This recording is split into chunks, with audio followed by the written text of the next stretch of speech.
इन सुविधाओं की आदत लोगों को काम करने से रोकती है और कामचोर बनाती है, क्योंकि आत्मनिर्भर भारत की राह में सुविधाएं रुकावट बनती हैं। इस तरह की सुविधाएं। नमस्कार, मैं शंभू कुमार सिंह और आप देख रहे हैं निश्चल दस्तक। सुप्रीम कोर्ट के बाद जब जिस तरह से सुप्रीम कोर्ट ने कहा था कि आरक्षण आपका मौलिक अधिकार नहीं है, लोग लगातार काउंटर कर रहे थे। अब इस देश के केंद्रीय मंत्री रामविलास पासवान ने सभी नेताओं से अपील की है कि हमें साथ दीजिए और 9वीं अनुसूची में इसको डाल दिया जाए। अच्छा मांग है, लेकिन क्या इस देश में लगातार मंत्री रहे रामविलास पासवान की इतनी भी नहीं सुनी जाती है केंद्र सरकार में कि वो 9वीं अनुसूची में डलवा ले? और उनको भी बहुजन नेताओं की मदद की जरूरत है।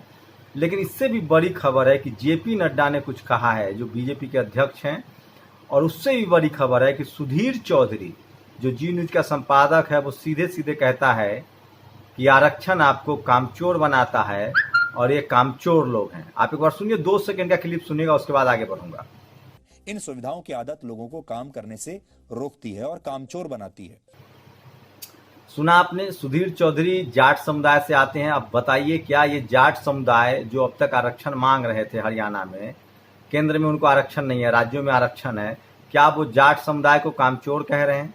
क्या वो गुर्जर समुदाय को कामचोर कह रहे हैं? क्या वो पटेल समाज को कामचोर कर रहे हैं? क्या इस देश के SC ST OBC को वो कामचोर कह रहे हैं? एक बार फिर से सुनिए, इस तरह की सुविधाएं आरक्षण आपको कामचोर बनाता है। इन सुविधाओं की आदत लोगों को काम करने से रोकती है और कामचोर बनाती है। ये सुधीर चौधरी का बयान है, जो लगातार कह रहे हैं कि आरक्षण जो है वो कामचोर बनाता है। उसके बाद वो बताते हैं कि ये देश के विकास में रो रहा है। क्योंकि ये जी न्यूज का वीडियो में पूरा बता नहीं सकता, लेकिन फिर से 2 सेकंड का क्लिप सुनिए। वो शुरुआत में क्या कह रहे हैं कि आत्मनिर्भर और क्या क्या बनने में ये मजबूरी है। प्रधानमंत्री का राग गा रहे हैं। हमारा दृष्टिकोण ये है, आरक्षण देने के बजाय सरकार हर व्यक्ति को आत्मनिर्भर बनाए, लोगों को इस काबिल बनाया जाए कि उन्हें आरक्षण की कभी भी जरूरत न पड़े, क्योंकि आत्मनिर्भर भारत की राह में सुविधाएं रुकावट बनती हैं। इस तरह की सुविधाएं। सुधीर चौधरी खुद जाट समुदाय से आते हैं। जाट समुदाय के शहीदों का अपमान नहीं कहेंगे ये?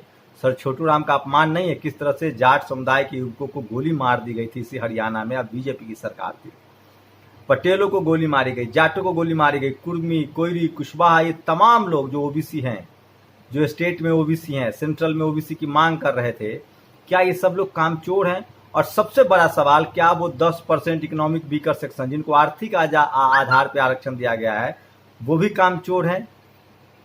सुधीर चौधरी बहुत शातिर तरीके से कहते हैं कि आर्थिक आधार पर आरक्षण अच्छा है, लेकिन जाति के आधार पे, जबकि देश में जाति के आधार पे शोषण हुआ है, कैटेगरी है। मैं सुधीर चौधरी से बहुत उम्मीद नहीं करता पढ़े लिखे होने की, लेकिन आप सोचिए कि किस तरह से ये लोग जहर भरे हुए हैं। अब सुनिए, अभी रामविलास पासवान जी का ट्वीट देखिए। वो कह रहे हैं, केंद्रीय मंत्री हैं, वो कह रहे हैं कि आरक्षण को 9वीं अनुसूची में डाल देना चाहिए। अब जेपी नड्डा का ये बयान सुनिए। सामाजिक समरसता और सबको समान अवसर मिले, इसके लिए हम हमेशा प्रयासरत रहे हैं। भारतीय जनता पार्टी आरक्षण के प्रति समर्पित और कटिबद्ध है। वो खुद कह रहे हैं कि सरकार किसी भी कीमत पर सोशल जस्टिस, सामाजिक न्याय और आरक्षण के खिलाफ नहीं है। तो क्या सुधीर चौधरी इस देश की बहुसंख्यक आबादी, जो 90% है SC ST OBC माइनॉरिटी, जिसमें किसान जातियां हैं, जाट, गुर्जर, पटेल, क्या इन सबको ये कामचोर कह रहे हैं? तो क्या सुधीर चौधरी इस देश का पेट भर रहे हैं? खेत कौन जोत रहा है? सब्जियां कौन उगा रहा है? सीमा पर देश की रक्षा कौन कर रहा है? सुधीर चौधरी ने क्या इस देश के तमाम समुदाय को कटघरे में खड़ा कर दिया है? और सबसे बड़ा सवाल उनके अपने समुदाय, जाट समुदाय को पूछना चाहिए, जो सर छोटू राम को मानने वाले हैं, जो सबसे मार्शल कास्ट हैं, ताकतवर जाति आते हैं, किसान हैं, वो किसान जातियां हैं, ताकतवर लोग हैं, उनको भी ओबीसी का कैटेगरी में आरक्षण है। तो क्या उनको कामचोर कहा जा रहा है? और वो जो आरक्षण की लड़ाई लड़ रहे थे, आरक्षण मांग रहे थे, क्या उनको अपमान नहीं है ये? तो इस तरह की पत्रकारिता हो रही है इस देश में। सरकार कुछ कह रही है, ये लोग कुछ कह रहे हैं। वही एक और ये वीडियो देखिए। ये वीडियो है, केंद्रीय मंत्री नरेंद्र तोमर हैं मध्य प्रदेश से, उनके जन्मदिन की पार्टी में देखिए सोशल डिस्टेंसिंग का क्या हालत कर दिया है इन लोगों ने।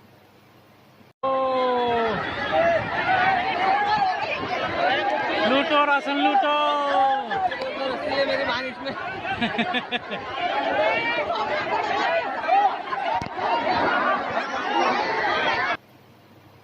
तो ये स्थिति है इस देश में। और सुधीर चौधरी ने जिस तरह से आरक्षण का मजाक उड़ाया है, SC ST OBC का मजाक उड़ाया है, कामचोर कहा है, आप लोग को नहीं लगता है कि इस देश के बहुजनों को इनका बहिष्कार करना चाहिए? तो ये कुछ बड़ी बातें थी जो मैं आपसे शेयर करना चाह रहा था। आज मैं इसी मुद्दे पर बात करूंगा कई लोगों से आरक्षण के मुद्दे पर, लेकिन मैं चाहता हूं कि आज की जो बड़ी खबरें हैं बहुजन समाज के लिहाज से वो आपको बता दूं। और जस्टिस काटजू जो सुप्रीम कोर्ट में जज रहे हैं, हाई कोर्ट में जज रहे हैं, उन्होंने साफ साफ आरोप लगाया है कि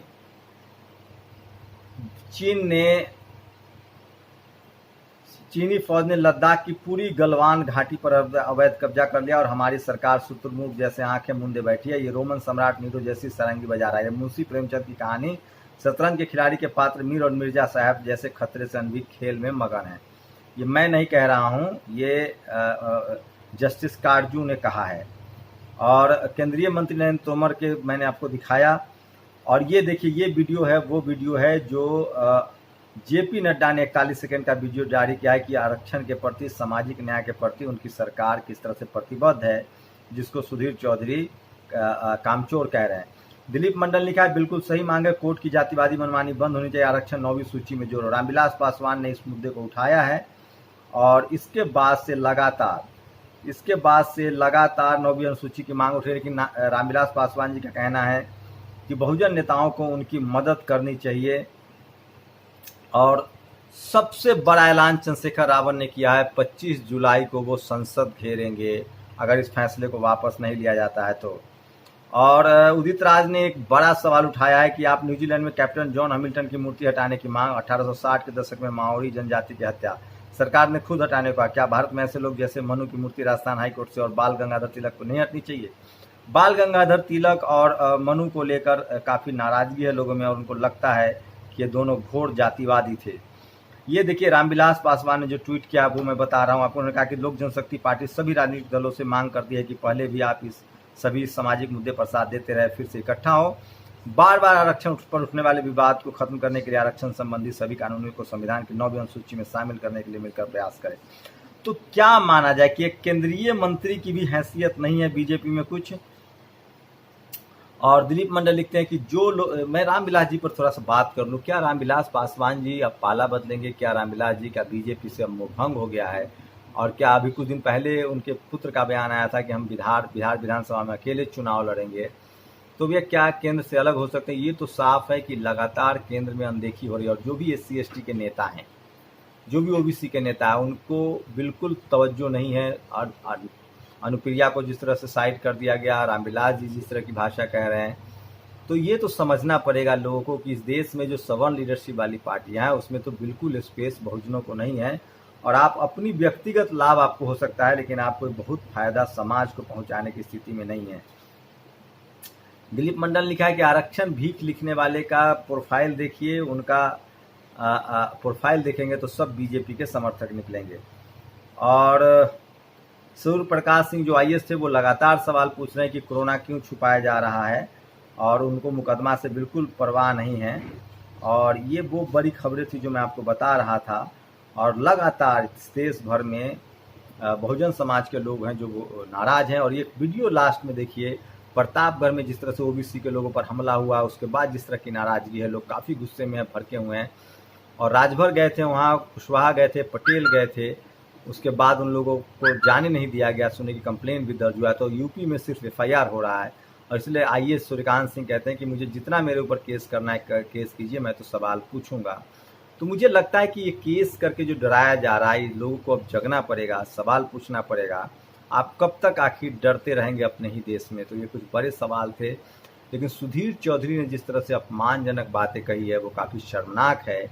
एक तरफ बीजेपी के अध्यक्ष केंद्रीय मंत्री जयप्रकाश नड्डा, रामविलास पासवान कह रहे हैं, पूरा बहुजन समाज कह रहा है। क्या अब भी बहुजन समाज के लोग मेन स्ट्रीम मीडिया, सोचिए चाहे मीडिया हो, ब्यूरोक्रेसी हो, जुडिशरी हो, जहाँ जहाँ डाइवर्सिटी नहीं है वहाँ किस तरह के हालात हैं। और मुझे लगता है कि इस पर 131 जो सांसद हैं SC ST के, कम से कम उनको तो मुंह खोलना चाहिए। OBC के नेताओं को मुंह खोलना चाहिए, चाहे वो जिस पार्टी में हो।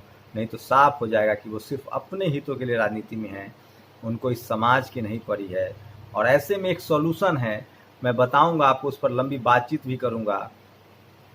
कि अगर बहुजन लीडरशिप वाली पार्टियां नहीं जीतती है और कांग्रेस बीजेपी में है, तो मुझे लगता है बहुजन समाज को निर्दलीय उम्मीदवारों को चुनाव जिताना चाहिए, जो लगातार आपके साथ सामाजिक मुद्दे पर आंदोलन चलाते हैं और ये काम कर सकते हैं। अगर SC ST OBC माइनॉरिटी का वोट एकजुट हो जाए तो कहीं OBC, कहीं SC, कहीं ST, कहीं मुस्लिम, कहीं सिख, कहीं माइनॉरिटी, ये तमाम लोगों को अपने वोट से संसद पहुंचाया जा सकता है, बशर्ते कि कांग्रेस, बीजेपी या नवीन पटनायक या ममता बनर्जी या तमाम सवर्ण दल जो कि इसी मुसलमानों के खिलाफ है, SC ST के खिलाफ है, माइनॉरिटी के खिलाफ है, उनके खिलाफ निर्दलीय कैंडिडेट को भी जिताया जा सकता है। ये एक विकल्प हो सकता है। और निर्दलीय में उन कैंडिडेटों को जिताइए जिनका रिकॉर्ड अच्छा है, जो लगातार सड़कों पर संघर्ष कर रहे हैं।